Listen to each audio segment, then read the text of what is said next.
Well, hello everyone. Welcome to the Var Valley podcast. The word var is short for the French word varier, which means a person who varies. This channel is a spin-off of the History Valley podcast, which is where I spend much of my time interviewing mainstream scholars. Over here, however, I and the co-host of this channel, DJ Shonsky, interview a variety of alternative scholars who have radically different views from the mainstream. That being said, I'll provide the following disclaimer. I am not convinced by any of the people that are being interviewed here on Var Valley, and my views may not align with the views of DJ Shonsky. I am simply curious to figure out why they believe the things that they believe, and it does not represent my views in any way, shape, or form. Thank you. Today I'm joined by Professor Gunnar Heinsohn and Sean, and today we're going to be talking about the new chronology on the Exodus. It's a paper that Gunnar wrote that covers that specific topic, his version of the chronology of the Book of Exodus. He's prepared a series of slides for us to see, and Sean will be co-hosting today's stream. So without further ado, I'm going to add the slides to the stream. We'll get started. Okay, so Gunnar, could you explain what's happening here? I begin with statements, scholarly statements on the Exodus and on King David. And it's just a brief citation. There is, in fact, remarkable little of proven or provable historical worth or reliability in the biblical Exodus narrative, and no reliable independent witnesses attest to the historicity or date of the Exodus event. Then there is a position of biblical minimalism.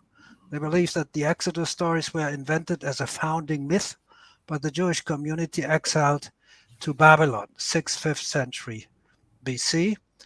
And then there is a minority of scholars. They imagine a connection between the Exodus stories and Ramses II, late 13th century, and Ramses III, 12th century BC, although Jerusalem lacks archaeology from 1200 to 720 BC to house the assumed newcomers.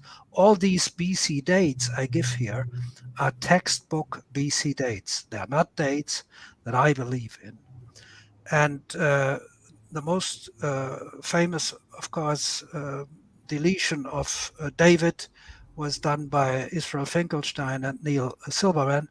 And they say archaeologically and historically, the redating of these cities from Solomon's era to the time of Omrides has enormous implications. It removes the only archaeological evidence that there was ever united monarchy based in Jerusalem, and suggests that David and Solomon were, in political terms, little more than hill country chieftains whose administrative reach remained on a fairly local level, restricted to the hill country.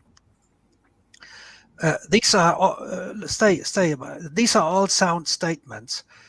A scholar who wants to prove an event likes to have more than one source. And if there's only the biblical text as the source available and no other source, doubts are justified and actually required. So I think the scholars proceed quite appropriately in what they are doing. Next slide, please. I have a question regarding the previous one real quick. Does this mean that you place King Omri and Solomon in the same era, or do you place Omri in a later era? As I said, the dates for the Omrids are textbook dates. I have no confidence in these dates. It will become clear that if we look at the stratigraphy, because my approach is a stratigraphical approach, then the Omrids will end up in the Persian period. Okay. So, as I said, these are textbook dates as you read them and as everybody who employs himself with the topic knows. Okay?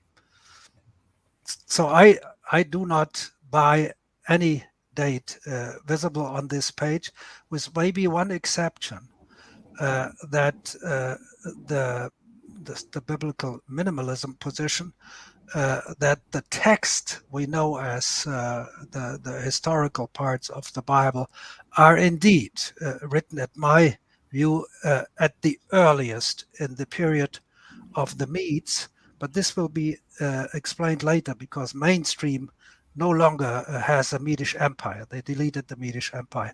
I will recreate, and you will see how the Medish Empire. So I'm quite okay with 6th, 5th century BC for writing down the stories. Okay.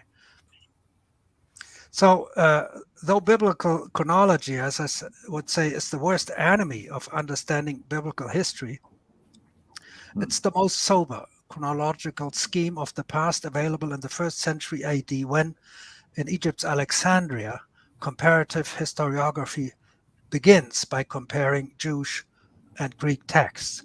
Rarely does biblical chronology operate with extreme perennial years as we find them in the Chaldean. Today we call it the Sumerian king list.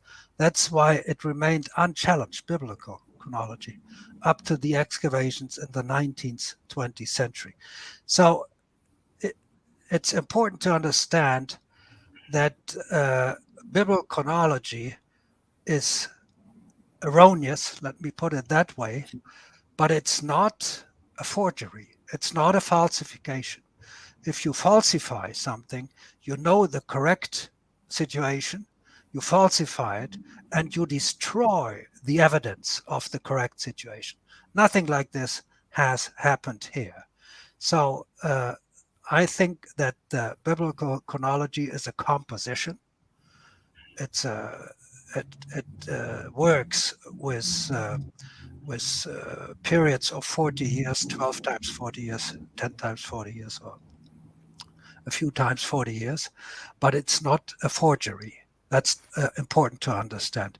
It's at the same time important to understand when the text was composed. The composers had no means at hand to control their dates. They did not do excavations, and of course, they did not have any scholarly dating systems available. Next slide. Real quick, Professor Heinsohn. So this is the reign of the kings of the Chaldeans, or so-called Sumerians. Yeah, that's the beginning of the so-called Sumerian king list, and these are year dates given there. And I just show it. I'm not dealing with the list here. I just show it that there's no such kind of chronology in the Bible. So the composers of the Bible were quite sober people, and nobody would have followed the chronology of the Bible if the Bible would have been constructed in the same technology as this Chaldean or Sumerian king list. Just give it as an example to warn against ideas. We will find them for the Greeks too, that the Jews or the Greeks, they invented or they fantasized or they lied or they fabricated. I do not think that any such statement is correct. Okay, next, please. What I put here is just the beginning of the first dynasty of Egypt as it was proposed, as dates were proposed from 1845 to 1990.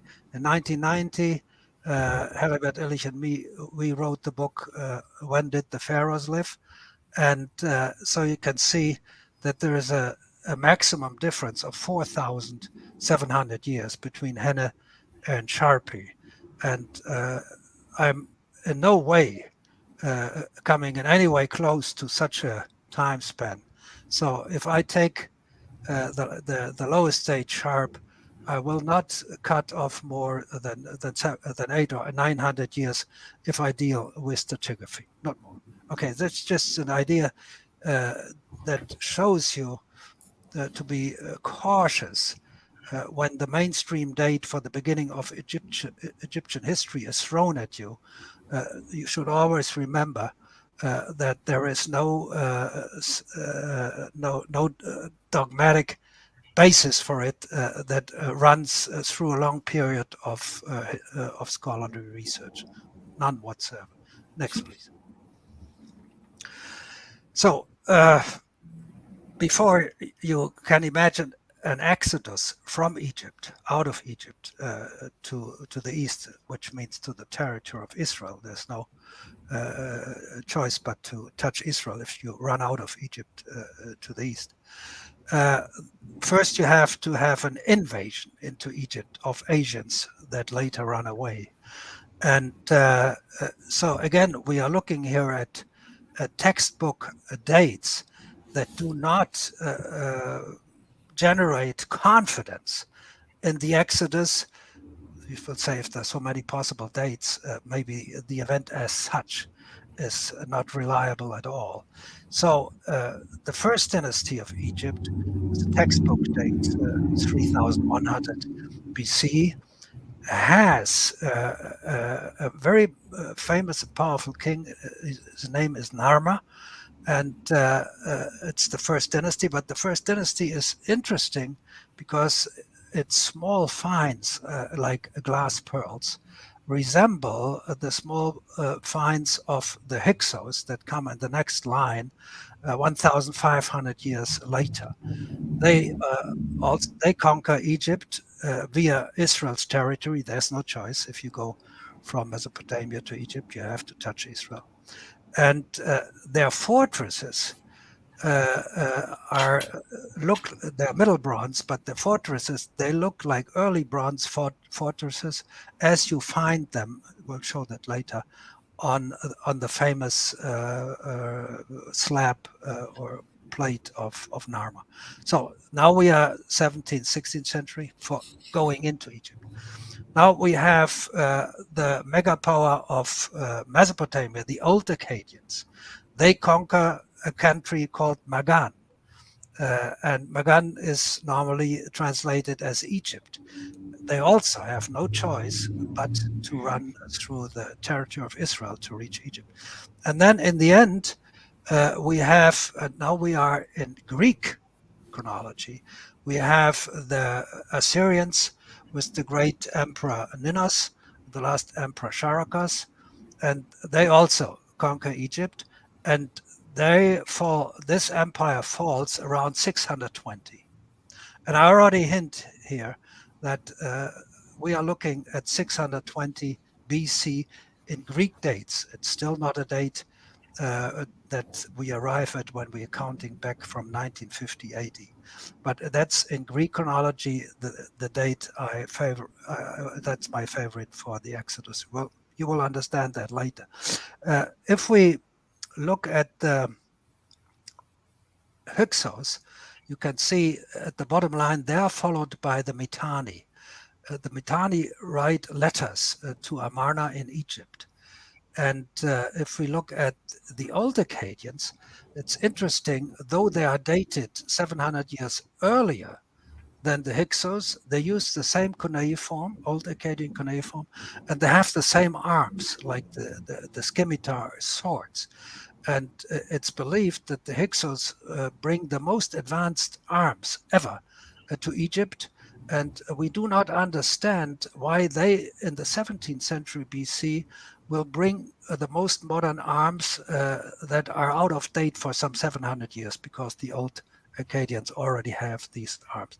If we look at the stratigraphy, like in the city of Nineveh, right after the old Akkadians of 2200 BC come the Mitani of 1400 BC. These are textbook dates, but in stratigraphy, there's no separation between them.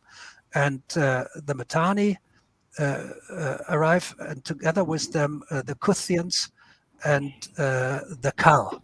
We call them the Sumerians, I call them the Chaldeans. If you go to the Greek column on the right, then we have the names as we know them from the Greeks: Medes, Scythians, and Chaldeans.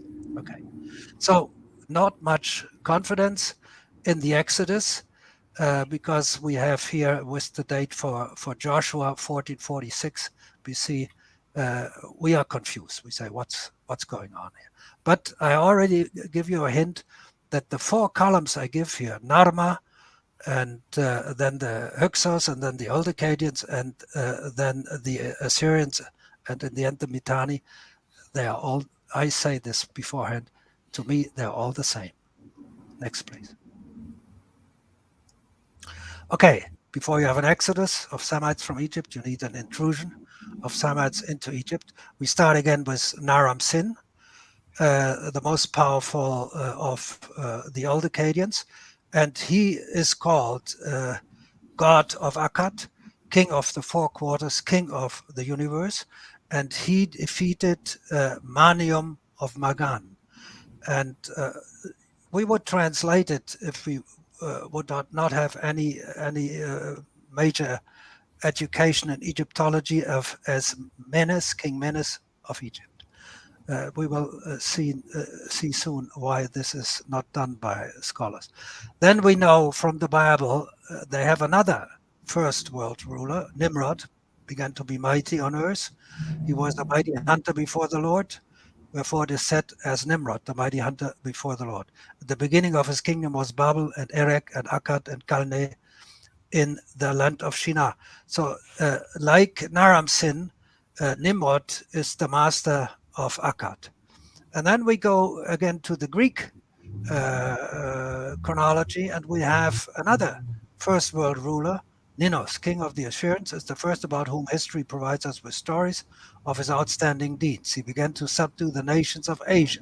Within 17 years, he was master of them all, with the exception of India and Bactria. He subjugated Egypt and Phoenicia, Coele-Syria, Cilicia, Pamphylia, and Lycia. This is quite striking. So today, everybody would claim that there was no conquest by Ninos of Egypt in the 7th century BC.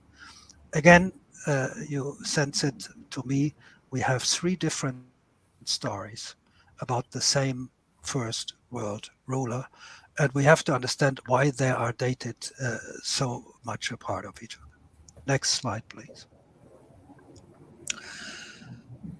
So Naram Sin defeated Magan, and he also defeated Dilmun. So if you are a cuneiform scholar, you know that Magan is Egypt and Dilmun is India. But if they look at Naram Sin, 23rd century BC, and they look at Egypt and they say nobody could conquer Egypt at that time. It was the most powerful period of Egyptian history, the so-called Old Kingdom, with the pyramids, etc. So what did the scholars do? They decided that philology has to be pushed aside here, and Magan in the 3rd millennium, textbook chronology, is not Egypt but the southern coast of Saudi Arabia, and Dilmun is not India but the small island of Bahrain. In all the later periods, of course, Magan is Egypt and Dilmun is India. So it's not for philological reasons that these two words are translated once as Egypt and India and once as the southern coast of Saudi Arabia and the little island of Bahrain. It's for chronological regions. So the cuneiform experts accept a higher authority than the philological expertise to say it. So what we assume here, the conquest of Egypt in the 23rd century BC, it's impossible because Egypt is powerful. So we have to adopt to that situation and have to forget our scholarly philological expertise. Okay, next, please.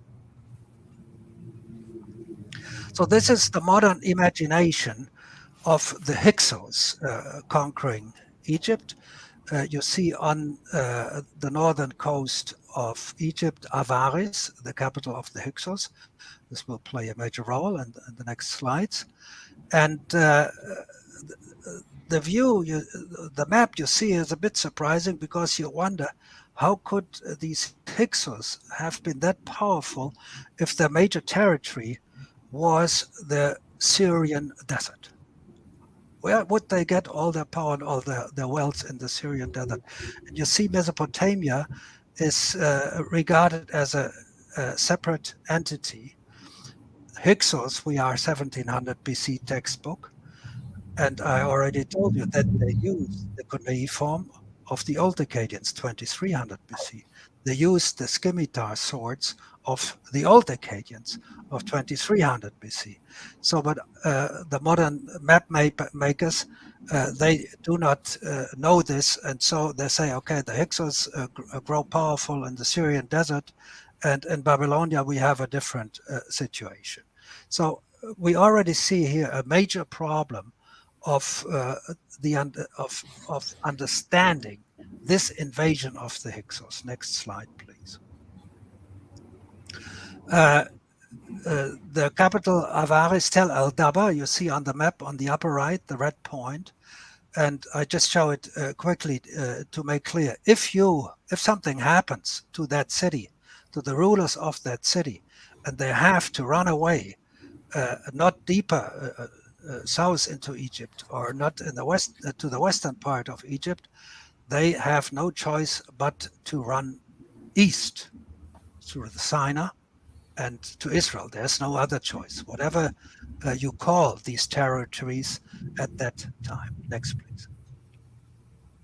Okay, now we come to something very special, because it is the only scholarly executed excavation ever made in Egypt by Austrians under Manfred Wittak. And what he found to his surprise, that the long history of Egypt, beginning with Menes at least 3100 BC, is not present in his stratigraphy. The stratigraphy, if he stretches, you can see, begins 1750 BC. So something like 1,500 years after Menes. So why is this such a great surprise? Because the Hyksos in our textbook Chronology follow the most powerful periods of Egypt. The first dynasties, the Old Kingdom, and the Middle Kingdom. So you would expect remains of these powerful kingdoms stratigraphically below the Hyksos. But Wittak and his team has found nothing. Yet, we will see this better on the next page, they have, of course, found something below the Hyksos. And this, what they found below the Hyksos, and they have to date around 2000 BC or 1800 BC, equals what in other parts of Egypt is dated 4000 BC. But you forgive me the clumsy handwriting down there, what I show you at the bottom here is the end of the Hyksos period. So there's something very powerful happened. There were many dead. People had to bury the dead below their houses. There was no chance or no time to bury them in cemeteries. And we see a wholesale disruption at the end of this period. And that's the time of Ahmose, the famous ruler who drove out the Hyksos of Egypt. So I write here Exodus event and question marks, of course. It is my favorite, of course, but I do it in question marks because we are not that far yet. But one thing is interesting here. Nobody but the Bible claims an exodus from Egypt after a catastrophic event, the Egyptian plagues. So here we have a catastrophic event, and we have an expulsion of the Hyksos. So it's up for grabs. So nobody says, no, this cannot have been what we call the Israelites, because it were that or that or that or that. So it's just there. And more interesting is in the second last column. That's the first publication of Manfred Wittak, and I corresponded at that time with him and asked him why at the end he has a lacuna, a hiatus, from 1080 BC to the 3rd century BC. There was just nothing there for 800 to 900 years. For 800 to 900 years.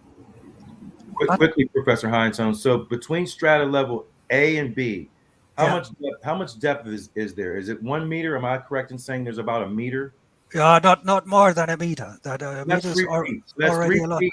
So you have But 3 feet, and you're accounting for 800 years in 3 feet. Is yeah, what yeah. what But Bitak himself has said that the material culture of B is the same as the material culture of A. So if it comes to ceramics, to glass pearls, to colors, oxides for making metal oxides to make colors, etc., they are continuous. So he was very surprised to have this 850-year lacuna. And when I confronted him on that, already in the next publication, he had subdivided B and A in 3 strata, little strata each. So out of the 2, he made 6. But it didn't help him much. We will see this on the next slide, because suddenly he has for each stratum 200 years. And you can see in the strata of the Hyksos, you have 40 years, 30 years, 50 years. And suddenly he is forced to give 200 years to the strata A1, A2, A3, B1, B2, B3. It's very important. So I keep the lacuna of 850 years. I say there was nothing there.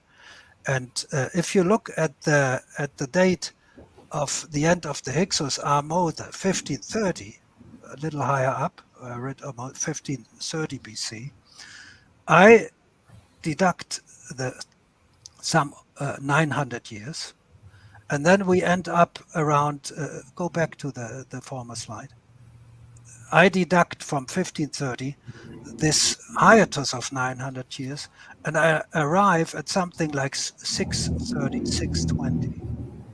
And as you have seen at the beginning, that's my favorite time for the Exodus. It's the time of the Medes that we today learn never existed because the territory was occupied 1,000 years earlier by the Mitani. Okay, next slide, please. So what I do here is at the left column, I show you our textbook Chronology of Egypt. Okay, and you can see that we have at the left 2 yellow blocks, and in the right you have only 1 yellow block. That's the Hyksos. That's the Hyksos. And the Hyksos on the right have the same glass pearls as the first dynasty on the left. You have to understand, on the left we have a chronology, not a stratigraphy. On the right we have a stratigraphy.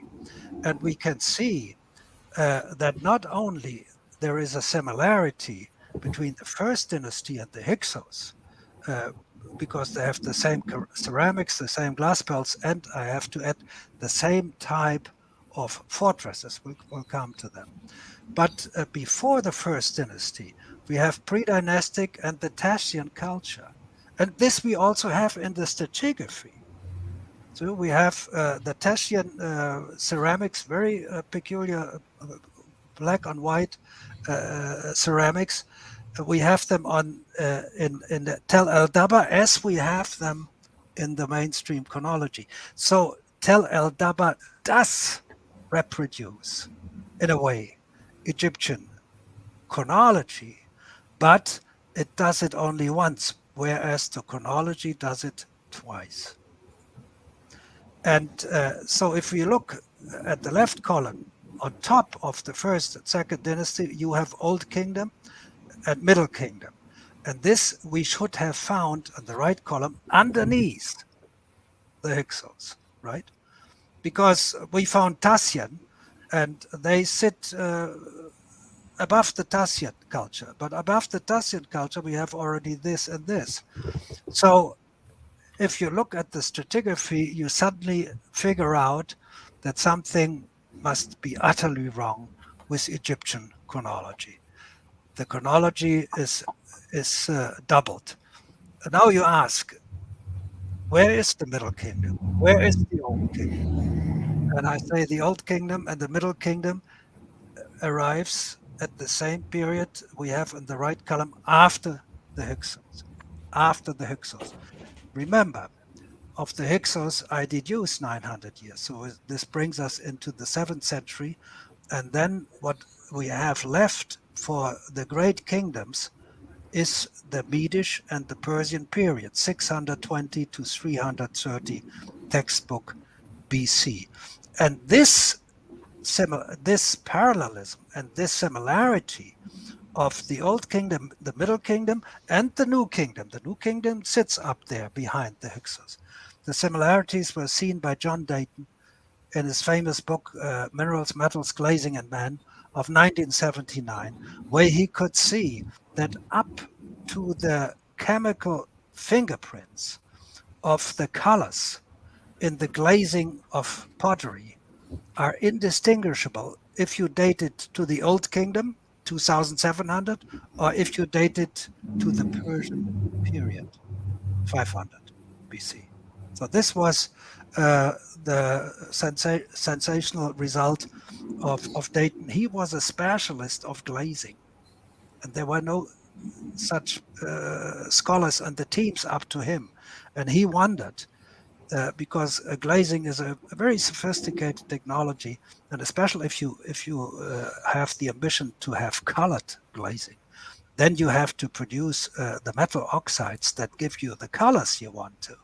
And then you have the same chemical fingerprint for a red glass of 2300 and a red glass of 500.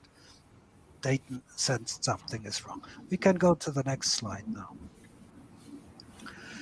So what I do here is I take again Egypt textbook chronology on the left, and I take Daba on the third column, and in the middle I put Nineveh.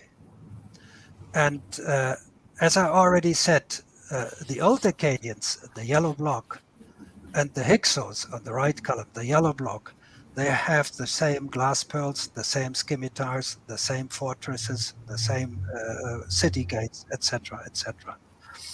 And in the left, we have this at the first dynasty, and again, of course, in the Hyksos, which I left out.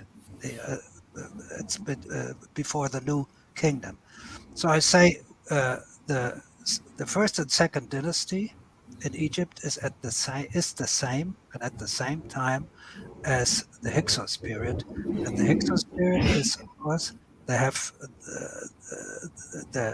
the same fortress forms like the Hyksos, and the Hyksos are the same as the old Akkadians. They write their cuneiform, they use the scimitars. And now I give you on the right side the dates that would have been given by the Greeks. So Ninos and Naramsen, 8th, 7th century. And then you have the great emperor of the Medes, the first Indo-Aryan empire, Indo-Aryan horse breeders. His name in Greek is written Kyaxares or Kyaxares, whatever you pronounce it in English. And the equivalent great king of the Mitani is called Shaushatra. And I claim Cyaxares is in Greek what Shaushatra is in cuneiform. So the Mitani, if they are the Medes, then we are looking at the yellow block on the right as the period in which the Exodus took place. Next slide, please. The catastrophe of the Egyptian plagues that precede the Exodus, they are, of course, important. You want to make sure that there are not different catastrophes that confuse you and make you incapable of deciding which one you are looking at. So I'm looking here at 5 sources on catastrophes, of which I say they are stratigraphically on the same level, and therefore they have to belong to the same time. So the end of the old Akkadians, this is archaeological evidence by Harvey Weiss of Yale. He's retired now. Wide-ranging structural identification of the entire Orient during the fall of the old Akkadians. Then we go to Kathleen Kenyo, Jericho, fall of the Hyksos, evacuating Egypt. So she dates the fall of the walls of Jericho around 1515. And then, of course, the Exodus people say, okay, that's fine, but it's not the Exodus, because the Exodus under Joshua is 100 years later. So forget that. Then we have Joshua's time itself. The source is text, biblical text of the Egyptian plagues, no archaeology here. Then we go to the Mitani, and we have seen the Mitani come to power after the Hyksos. When the Hyksos are finished in a catastrophe that caused many deaths and forced them to bury the corpses right under the floors of their houses. And then we have the time of King David. And there it said in Chronological, the Lord said to the angel who was destroying the people of Jerusalem, enough. This is not a very well-known catastrophe, but there is one in the time of David. And then we go to the 7th, 6th century, right before the Medes, and we go to Isaiah on the fall of Nineveh and the Ninus Assyrians with the rise of Indo-Aryan Medes, and with Persians, also known as the tribe of Martu Amorites. So Isaiah says, how art they fallen from heaven, O Lucifer, son of the morning, pointing to the Assyrians. So again, in the Greek chronology, we have the time of the Exodus. In the chronology of Herodotus, around 620, 630. And what we see here, the rise of the Medes is the same as the rise of the Mitani after the Hyksos, 900 years apart. Next slide, please.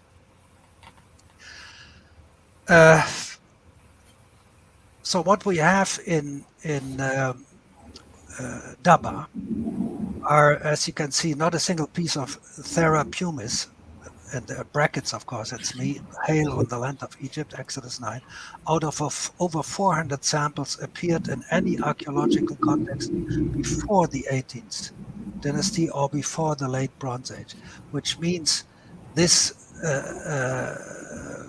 hail of brimstone struck the Hyksos.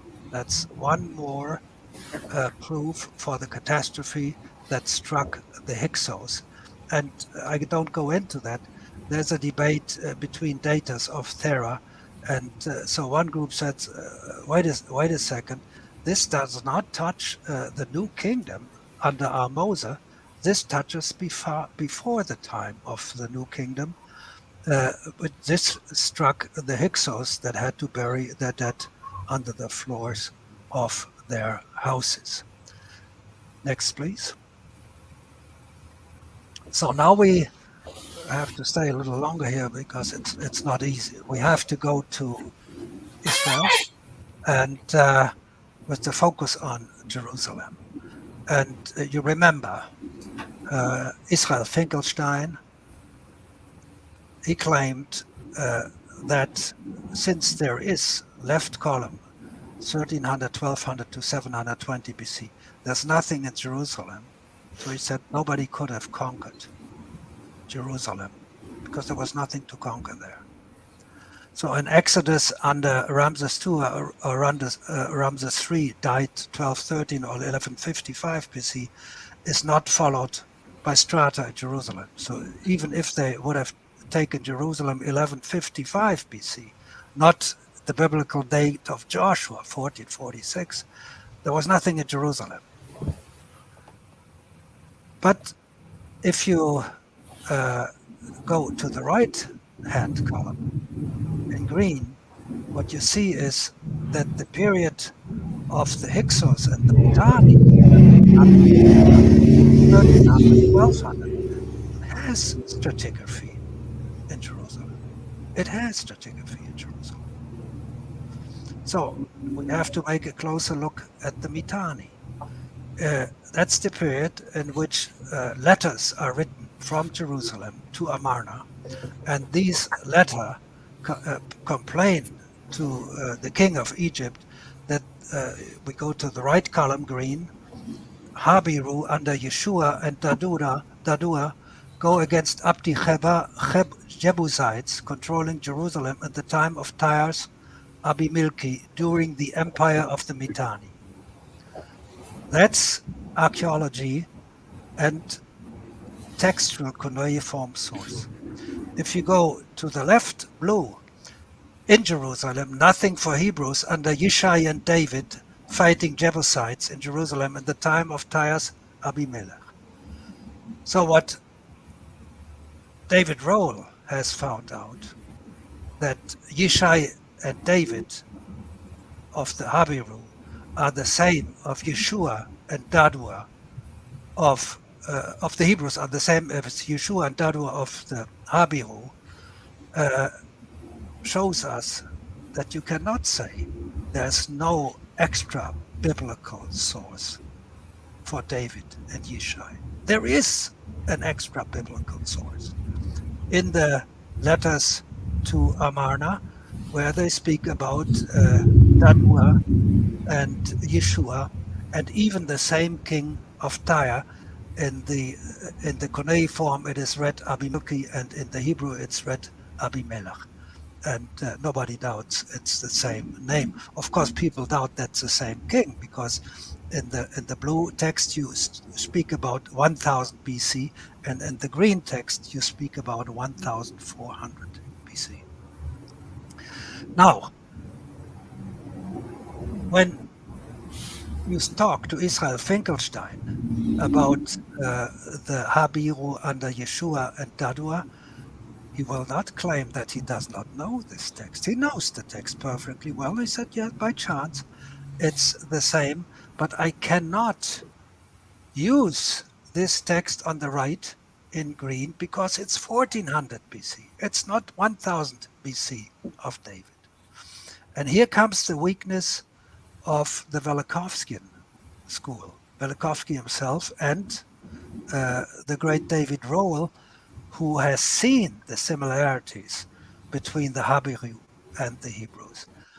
Both of them are Bible fundamentalists in the field of Bible chronology, as is Israel Finkelstein. You have to understand, and we go back a little bit. When people started to write world history, and they started this by comparing Greek text and Jewish text, and then they said, okay, Moses was earlier than Achilles or Agamemnon. They had this established in the city of Alexandria in the 1st century after Christ. And this was never changed. This opinion was never changed up to the 19th, early 20th century. Nobody had a better chronology as it was provided by the Bible. And when Velikovsky abandoned Egyptological chronology, and he did this with all due right, he thought, what can I do now? How do we count the time? And he fell back on the biblical chronology. And that was the mistake. You could say Egyptological chronology is wrong, but why would biblical chronology be right? Should have been open. And but Velikovsky also thought about the Mitani. He thought they may be the Medes, but he dated them 900 BC, not 620 like in the Greek chronology. David Rowell was even more Bible fundamentalist than Velikovsky, and he said these Habiru under Yeshua and Dadua are 1000 BC. He writes a chronology all the way from Abraham, and he's full Bible fundamentalist if it comes to biblical chronology. Where I would say, let's take the stories of the Bible and look where they fit stratigraphically, and then let's talk about dates. But if you deal in the other way, that you either are a Bible fundamentalist, and you understand also Israel Finkelstein is a Bible fundamentalist. So he says there's nothing in 1000 BC in Jerusalem. So now I ask him, why do you call this 1000 BC? What you see there at Jerusalem? What's the reason? you see. So then you can only say, yes, but before we have Hyksos and Mitani and so on, so they're 1700 and they're 1400. So at any time we are later. And I said, but if these dates are wrong, what then? So I think we have the second textual source for David in the Amarna letters. And we go to the next slide. So 3 or 4 years ago, Eilat Mazar, she died last year, claimed that she had found in the city of David in Jerusalem a piece, a column capital of the Palace of David, 1000 BC, absolute Bible fundamentalist chronologist. And this made waves all over the world. And then, of course, Israel Finkelstein went there and said, that's a fine capital, but I would date it in the 7th century, not in the 11th, 10th century. And it cannot belong to David. So you have to understand what happens here.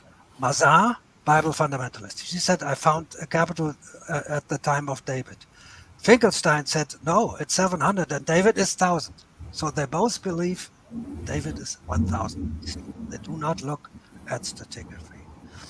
But what is interesting in these Aeolian capitals is that the earliest we know of were found in Israel. And so they are premature, some 400 years premature. That's why the Israeli archaeologists call them proto-Aeolian. The real, the normal, the legal Aeolian capitals, they begin in the time of the Medes, around 620 BC. So if I would be asked, could this be capital of a palace in Jerusalem that would be very careful, that was maybe started by David? I say yes, but you cannot have it as part of the Palace of David if you have David at 1000 BC. That's impossible. You have to change the date for David.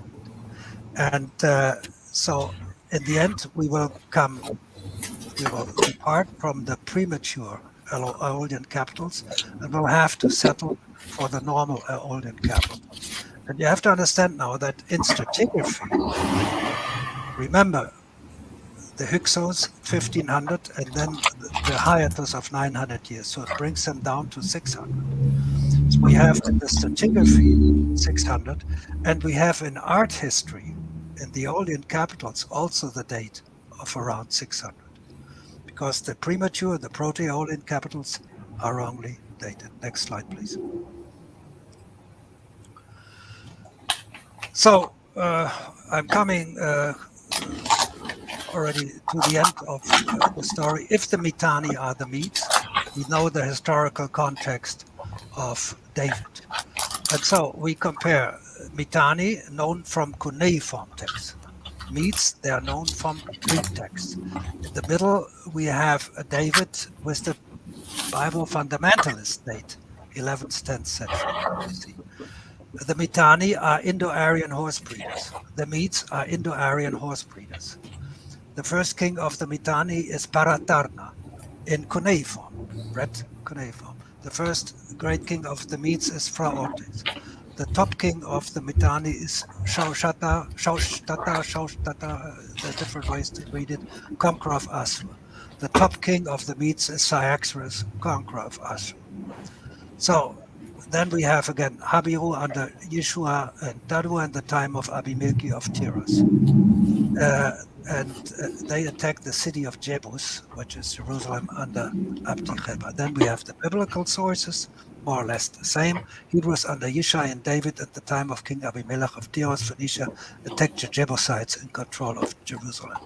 And now we have the ancient Greek historica. We say, okay, the Mitani are the Medes, which means we are on the late 7th century in BC Greek chronology. And at the bottom, we can say, okay, we forego the premature Aeolian capitals, and we only allow genuine Aeolian capitals. Next slide, please. Some of you may have asked, in the meantime, why for Egypt and also for the ancient Near East, we arrive at the dates of the beginning of high civilization around 3000 BC. Some of you may know that the Bronze Age in China, the same technological stage as in Egypt or Mesopotamia, is not 3000 BC, but in conventional, it's 841 BC. The Chinese suffer of that. And a few years ago, the Communist Party of China established a special committee to make the Chinese chronology older. And they managed to add 1,400 years. They're now at 2,200, but they still fall a millennium short of Egypt and of Mesopotamia, and that really astounds them, of Afghanistan, because Egypt and Mesopotamia uses the lapis lazuli of Afghanistan. Whatever lapis lazuli you find in Egypt and Mesopotamia, and that's dated there 3,000 or 2,500, you also have to date the excavations of lapis lazuli in Afghanistan at that time, and the Chinese wonder why they come such a long time later. So what happened? As I said, up to the 19th, early 20th century, there was only one history book for ancient history. That was the Bible. And the first fine book by William Loftus, published in 1852 on the ancient Near East, tried to tell the reader what the early excavators, English and French and Mesopotamia, had found. And it's not very well readable, but you can see how he used the dating. Birth of Abraham, 2200 BC. Exodus, death of Moses. This was the way they dated. There was no other way to date. And but in the 20th century, something strange happened. In the books, they no longer write Abraham, because they are educated people and they know that the stories on Abraham come from the Persian period. And so they will no longer put a 500 BC character at 2000 BC. They won't do it. So they eliminated the biblical names, but not the dates. Not the dates. So they tried to turn into non-religious scholarly people by deleting the biblical names, but they kept the biblical dates. And so when it came to date the first world rulers, Naram Sin of the old Akkadians in Mesopotamia, they dated him according to the biblical date of Abraham. But if you go to the Greek chronology on the right, you have this famous ruler, Ninos of Assyria, who was the first to conquer Egypt and all the Near East. You are in the 8th century. And the decision was taken, I write this on the right part, Assyria's world rule under Ninos Nimrod would have started in the early first millennium BC if we would have followed the Greeks. Such a decision would have saved many generations of excavators from mysterious lacunae adding up to 1600 years between the old Akkadians, 2200 BC, and 600 BC of their Medish Mitani successor, Cyaxares Shaushatra. But right after the decision for biblical chronology, Assyria's world rule under Nimrod, Ninos started imperial history in the late 3rd millennium BC with Old Akkad's Naram Sin. That decision added some 1600 phantom years to world history. So the liberation of chronology from Bible fundamentalism was a pseudo-liberation. They just deleted the Hebrew names, and they kept the internal biblical chronological dates. Next slide, please.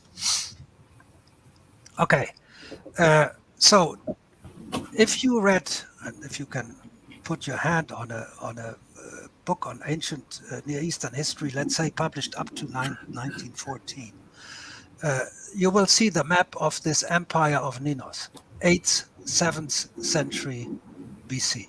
Yeah, king of the Assyrians, the first and so on. Within 17 years, he was master of them all. And modern scholars consider Ninos a Greek invention. That's the author, one of the many authors now. This did not start before 1988. So if you went to school before 1988, you have not learned, if you didn't keep up with the scholarly world, that this empire never existed. But the empire of Naram Sin, 1500 years earlier, tied to the biblical date of Abraham. Yeah, that's we have in the history books. Next, please. The next empire, 6th century BC, empire of the Indo-Aryan Medes, Indo-Aryan horse breeders, like the Indo-Aryan Mitani. Okay, so what we see here, the archaeological heritage does not offer the slightest hint for the formation of a Median empire. That's powerful, right? But these scholars are very logical. They're very logical. They say, if I want to have an empire in the history book, I want to have that empire's archaeology in the ground. The archaeology is there, but they gave it to the Mitani. And so you cannot use the same archaeology twice. So you don't have archaeology for the Medes, but you have at that territory the archaeology of the Mitani. Next empire. Next one. Next slide, please. I hope it's still coming, what I'm looking for. Next slide. Who's... okay. So now we come to the most powerful decision. The Achaemenid Empire had 20, it's one of the countings, 20 satrapies. But modern scholars decided that there was no Achaemenid Empire. There was an Achaemenid country in Persia proper, but no satrapies. And you can see this. This was done by Helene Sanchisi-Wertenburg. You see that in the third line, the famous article published in 1990, The Quest for an Elusive Empire, Amélie Court and Helene Sanchisi-Wertenburg. Helene is already died. Amélie Court is now the Popes, you would say, of ancient Near Eastern history and chronology. Again, not much recognized by the public. These three Greek empires, the three empires the Greeks have known are eliminated, and I repeat myself, very logical, very logical. If you want to have an empire in the ground, please show me the strata that belong to them. If you don't have the strata, it's an invention. So so it started 88 with the Medes. So we are looking at just, if I count properly, 35 years, the last 35 years. So in the last 35 years, the Greek historians are slandered and libeled very much in a similar way as the authors of the Hebrew Bible. You fantasized, you invented, you forged, you falsified. So what is, next slide, please. What is the reality? So what are the Greeks regarded as? What are the Greeks regarded now? They were shameless, lying. They invented three empires that never existed. But they were full-blown idiots because they had not the single idea of all the periods our modern scholars have found. As the great Samuel Noah Kramer said, the moment we scratched the ground in Mesopotamia, we found what the Greeks had never dreamt of. So I have in the left column the stratigraphy, in the second left I have the Greeks with all their inventions and lies and forgeries, and then we have in the third color and the fourth color. We go to the third color first. We have Middle Assyrians, and in cuneiform they are called Amorites or Martu or Amuru. Okay, you have to understand how did the Greeks call the Persians after the tribe of Cyrus the Great. And in Greek, the tribe is called Mardians or Amardians. And the cuneiform scholars are surprised to this very day that in the cuneiform literature, there's not a single mentioning of this most famous tribe of the Persians, the Mardians and the Amardians. And I say there is. The Martu, or the Amorites, or the Amuru. This is in cuneiform what the Greeks write in the Greek alphabet. So we go to the right column. In the middle column, we are in southern Mesopotamia, Middle Assyrians, and we go to the right column. Now we are in southern. Here we are in the middle. We are northern Mesopotamia. Right, we are in southern Mesopotamia, Babylonia. That's what we call Babylonia. And the Greeks, what do they have in Babylonia and in us and in both North and South Mesopotamia? They say these are the richest provinces of the Persian Empire, the richest. That's where they spend the winter when it's cold. And our scholars say, sorry, nothing. We have nothing. And so I ask them, what do you have right under Hellenism? Because Alexander conquered the Achaemenids, the Persians, and we know the strata quite well because suddenly we have Greek coins. And I asked them, what do you have right underneath the strata, the first strata with the Greek coins? What do you have right underneath? Is there nothing? They answer, you fool. Of course there's not nothing. They're the rich strata at all. And I ask them, why don't you give them to the Persians? Why don't you give them to them? If they're right before the Greeks conquer the Persian Empire. He said, we cannot do this for chronological reasons. For chronological reasons, we are not allowed to follow the stratigraphy. We have to follow the chronology. And if you go to the middle, which means northern Assyria, northern Mesopotamia, Assyria, it's still dated biblically. So there's a Sargon, it just means king, and the Sargon is mentioned in the Bible, and in the Bible it has a date in the 8th, 7th century BC, but the Persians are 6th to 4th century BC. And I said, sorry, no Persian Empire. It just didn't exist. But there is something that was not known up to our excavations in the 20th century. But if you look carefully at the Bible, example in Ezra, so you ask yourself, how did the Jews in the time of Ezra, how did they call the king of Persia? How did they call him? They called him king of Assyria.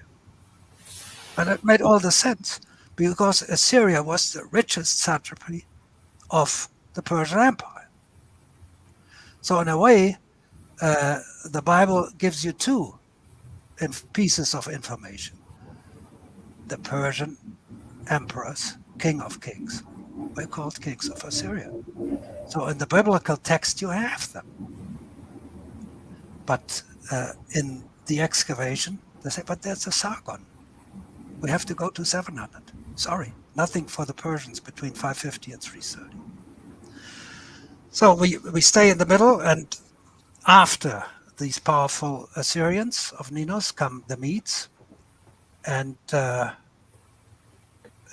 let's go back to the Greek column. The first, we have the Medes, the Chaldeans, and the Scythians. Medes, Chaldeans, and Scythians. That's the Greeks. Our scholars say no. Nothing for the Medes, but yes, Mitani. The Medes were toppled by Cyrus the Armadian, yes. The Mitani were toppled by Azira the Amorite, yes. But they have nothing to do with each other. Then the Chaldeans, and here they have a real problem, because all ancient nations, the Greeks, the Romans, the Armenians, they all knew the Chaldeans, and they all knew Chaldea as the cradle of civilization. Today we say we have not one brick of them, not one word of them. But where we expected them, we jumped to the right side, we found the Sumerians, a nation unknown up to 1865, when Jules Aubert, a great scholar from Hamburg who later moved to France, he first called the Sumerians Proto-Chaldeans, and then later he decided to call them Sumerians. But in their own language, the Sumerian cuneiform reads for the country of Sumeria, Kalam, K-A-L-A-M, Kalam. So in their own language, they call themselves Chaldeans, but we call them Sumerians, and they have. We have lists of we go to the left again, Chaldeans, we have lists of their cities. And people say we didn't find a single of their cities, but the Sumerians had all the same cities. Yeah. But they were much older, much earlier. So the Greeks shamelessly invented something and stupidly don't know anything about the Sumerians, but it doesn't end here. We have bilingual clay tablets. On one side, they're written in Greek, and on the other side, they're transliterated in Greek. A text not translated, transliterated. On the other side, in Sumerian. So we are after 300 BC, and so the Greeks have the laughing stock. There's even a bigger laughing stock. They said, "My God." They had the two languages on the same tablet and could not figure out that this was Sumerian. These idiots called it Chaldean. Now the Scythians, Herodotus tells us after the fall of the great Assyrians, how hast thou fallen from heaven? The Scythians ruled the Near East for 28 years. Our scholars today are convinced that there's not a single mentioning in cuneiform literature on the Scythians. But you could please go back one slide. One more. Okay. That's a quote. For 8 and 20 years, then the Scythians were rulers of Asia under Magyars. Modern researchers believe that the Scythians who became powerful against the Ninus Assyrians in the 7th century BC are completely unknown in cuneiform texts. However, the puzzle over Kuthians under Magda, who, according to old Akkadian cuneiform, rise militarily in the late 3rd millennium BC. So, Herodotus says, when the powerful Assyrians fall to the Medes, the real dangerous power are the Scythians under Magyars. And the old Akkadians, whom I identify with these powerful Assyrians, they say the Kuthians under Magda become powerful. I say we are looking at two different sources for the same people. Okay, so cuneiform, left column, Semitic cuneiform, central column, Hittite cuneiform, are the same as the Scythians. So we know the Scythians in cuneiform as we know the Armadians and Mardians in cuneiform. We can now turn back to one more. Okay. We go back to the Greek column, which is the second, early Chaldeans of cradle of civilization.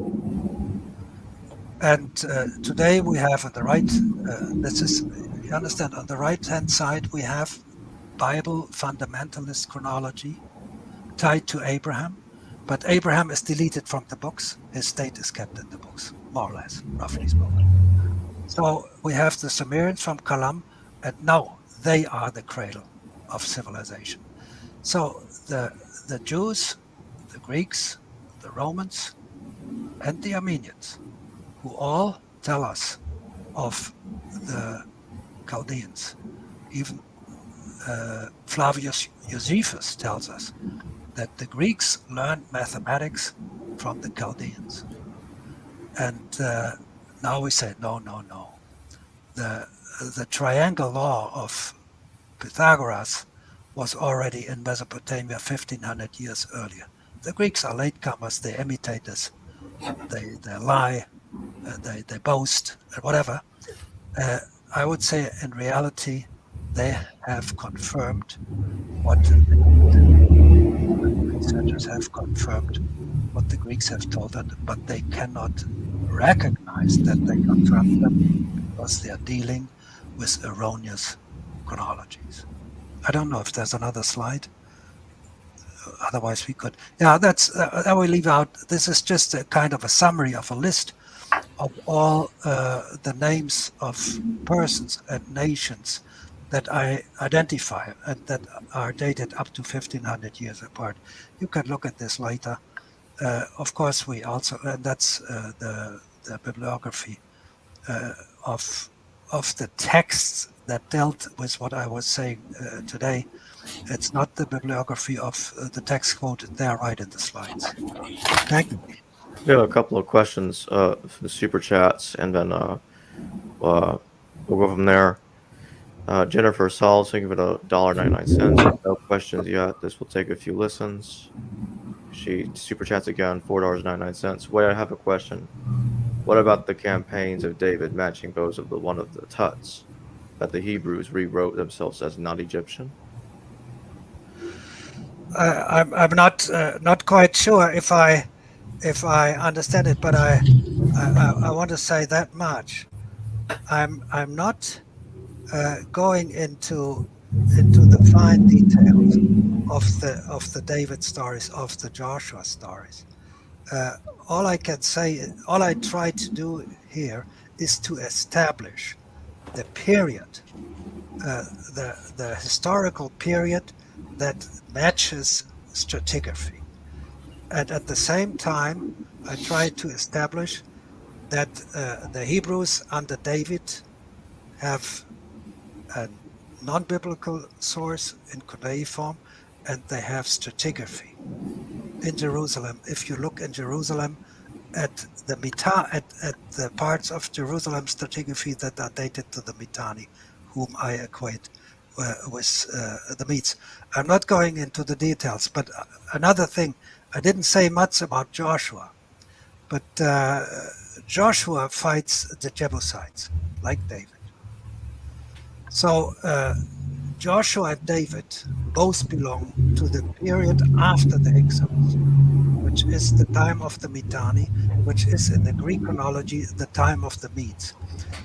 I would say that the Joshua stories rather deal with the coastal area, the wars in the coastal area, whereas the David stories rather deal with the wars in the hill countries.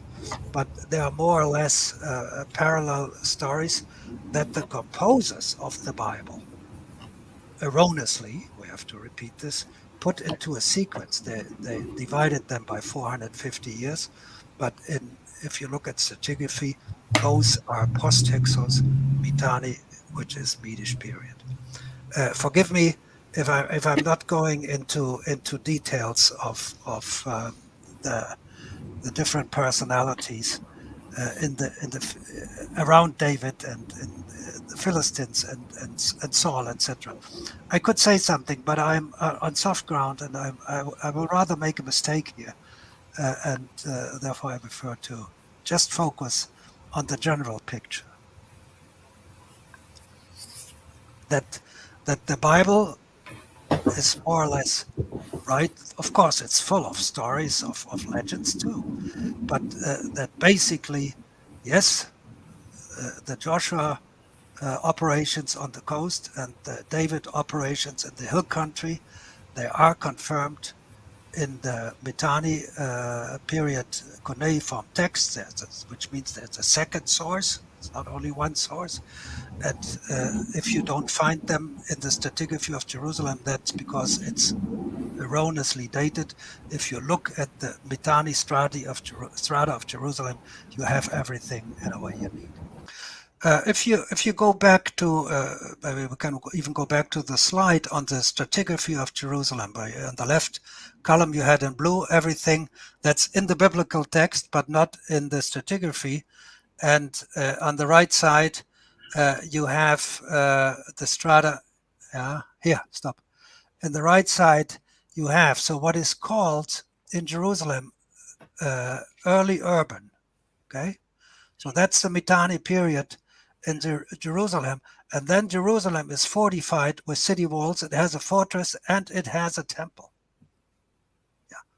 I am not making any statement that this was the first temple of David, but all I say is if you date David to his source in the Mitani period letters, then you have in Jerusalem a fortress, a city wall, and a temple.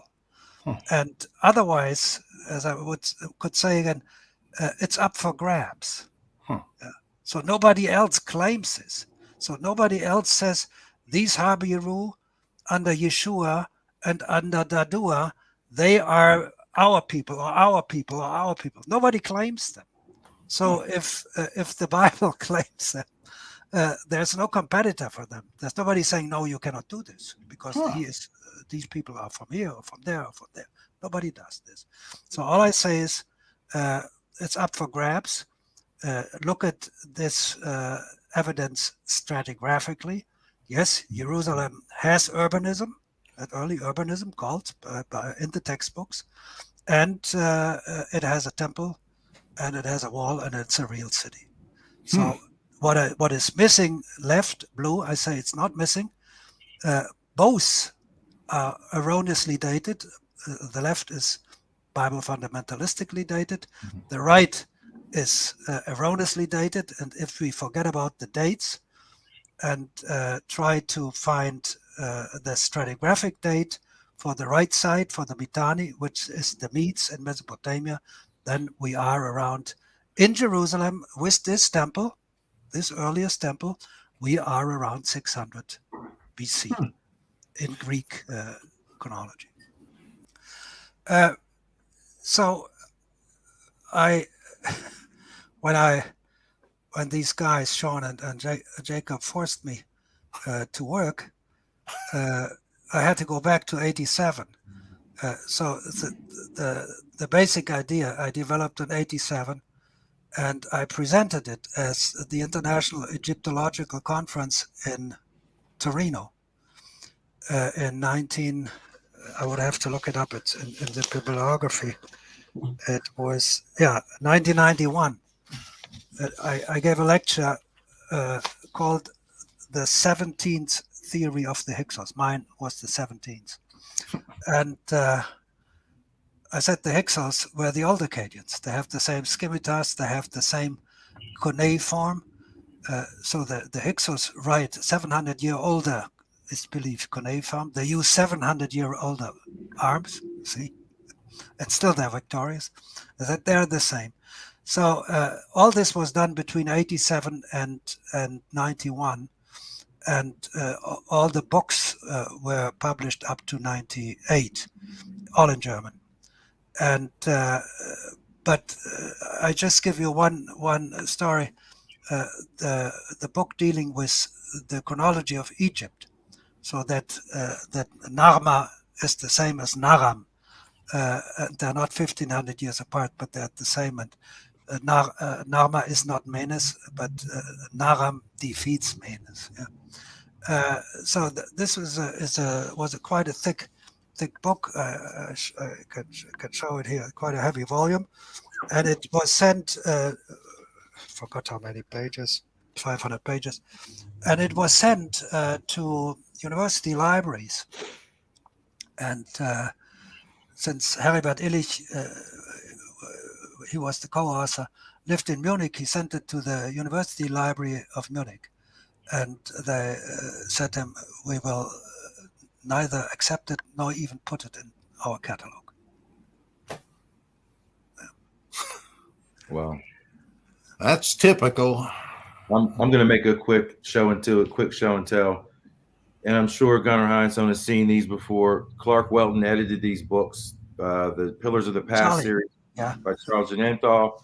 Yeah. This is how I familiarized myself with these thick 600-page books of this work. And it took me some time to really get through these books. But that's how I started to become familiar with the BCE stuff, and then later the AD stuff through the papers. But these books are really packed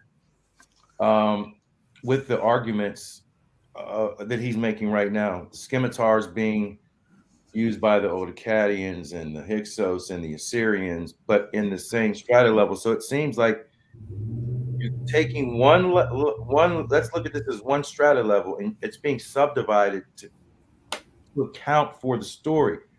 So essentially, I've read it before, where you have the Bible in one hand and you have a shovel in the other hand.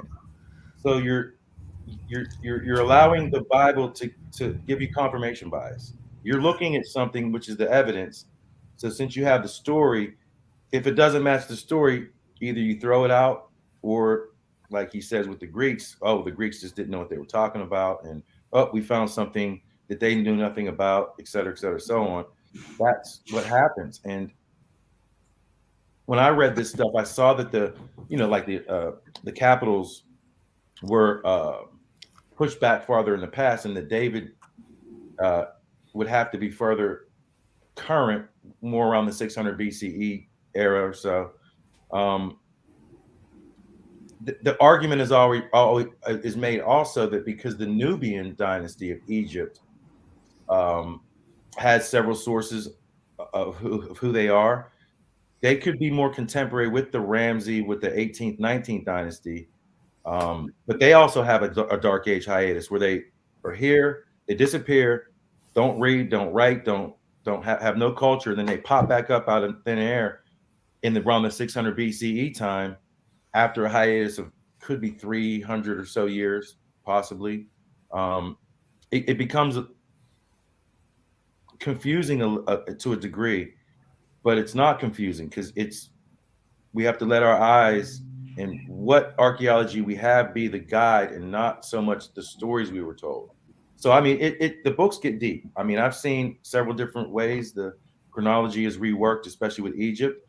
Nothing is set in stone. There is no consensus, but that doesn't mean because there is no consensus that it should be ignored or not looked at. These books, out of all the Velikovskian information, hit home because of public school system in America. I came out of public schools in 1987, so I had issues with the way they were teaching the history, and it didn't quite make sense to me. But these books were very helpful. It took me some time to get through them, but they were very helpful.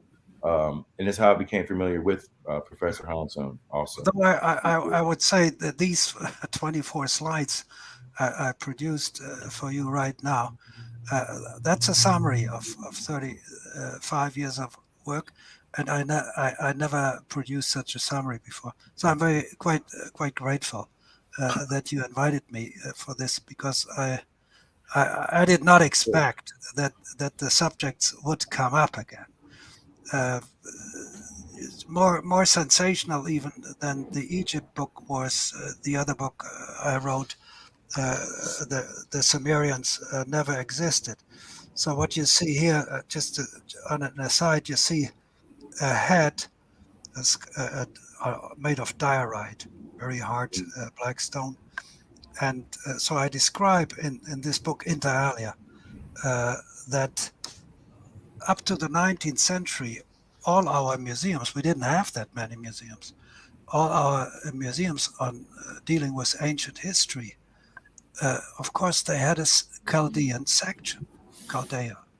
And this head was, I think from Paris, had I show it was the old capture. It was called the Chaldean head.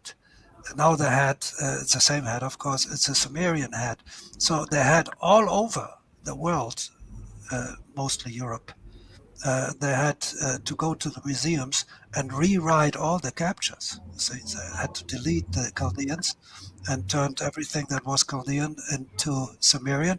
It was not only different, but it was made already instantly 1,500 years older, without a centimeter of additional stratigraphy found in the ground. You see, it was just out of, if it comes to substance, it was made out of thin air. It was a philological decision by Jules Aubert, one of the great scholars of all times. But he went wrong, and but again, it's so difficult to imagine that really when Velikovsky decided in the 40s,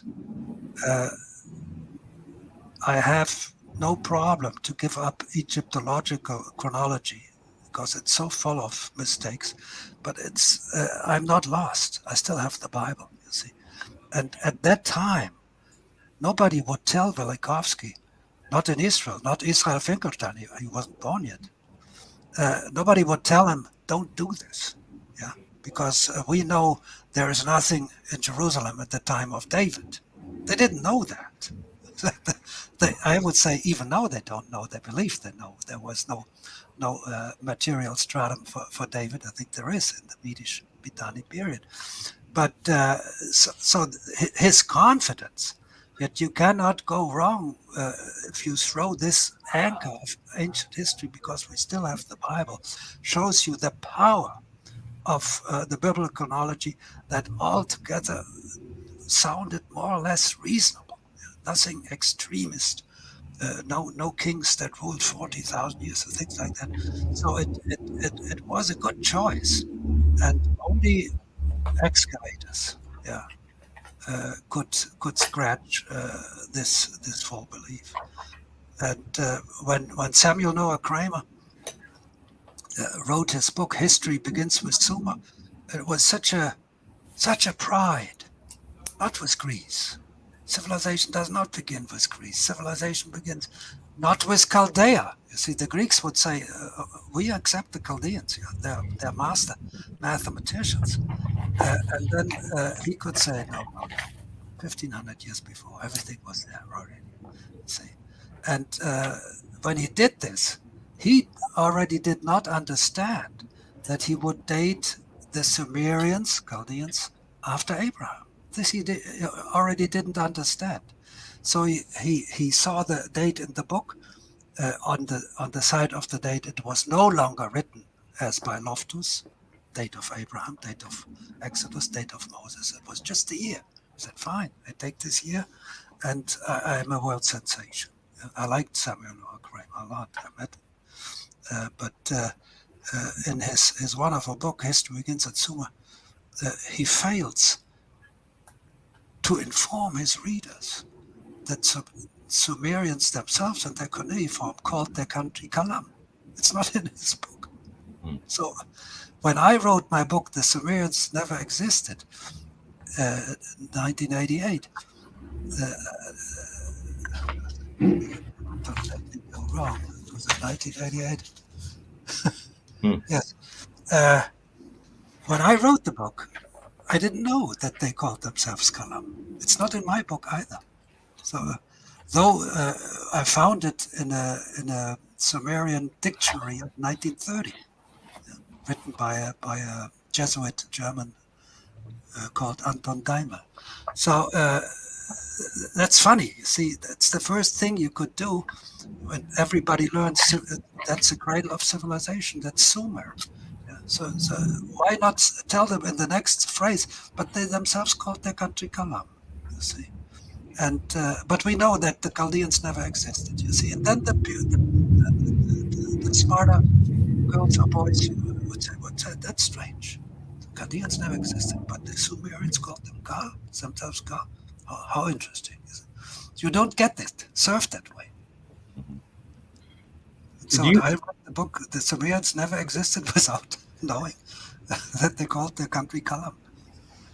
Anyway, the slides can be circulated freely. So no worry about copyright. You know that you don't earn money with scholarly articles. That's not the way to earn money. So I don't care if it's circulated. Well, you're more than welcome. I'd love to publish something by you. Okay, thank you very much. Thank you. Thanks for joining us once again, Professor Gunnar Heinsohn. Can I sneak in some quick questions? Sure. Yeah. Because, well, Professor Heinsohn, do you have an opinion on that so-called Sumerian kings list? Because some would say that in your work you're ignoring that, and that has to be considered with those very, very long reigns. Do you have an opinion on that? I have an opinion on it, but I want to know what your opinion on that is. All I can say is that when they are online, the list, the different versions, English versions, maybe a German one, but I doubt it, online. And all I could see that the editors, they wrote years, but to make it sure, they also, in a bracket, they wrote the word that the cuneiform, Sumerian, Chaldean, cuneiform authors used themselves. I cannot remember the word now. So there is a hint that a king that ruled 42,000 years may not mean years. It may be a hint that he was trying to calculate astronomical ages, something like this. But whatever it was, I would say they didn't have the means to calculate astronomical ages of something like 30 or 40 or 20 or 900 years. So I rather prefer not to to say something stupid. Right. I guess the second part of the question would be, because of your chronology revisions, it could be also said that you're doubling essentially geological deposit rate. Now I've never really been able to get a really clear source on what that even means, but it would be said that there's maybe a few centimeters or millimeters even per year of deposits that could equal around 2 meters of deposits per millennium, and that essentially what you're doing is doubling that. So what? As far as so, I'm using a rule of thumb. Wherever I can see fine-tuned excavation, and Daba by Bitak is definitely one of them. You see, you can see he can come down to 10 years for a substratum. So the basic technology was developed in the 30s for Mesopotamia. They counted floors. So whatever kind of floor you had, a wooden floor or a clay floor, they needed repairs every 20, 30, 40, 50 years in that range. And an archaeologist could see the renovation of the floors. So that was, and here you were looking at centimeters of material maybe for the new clay floor.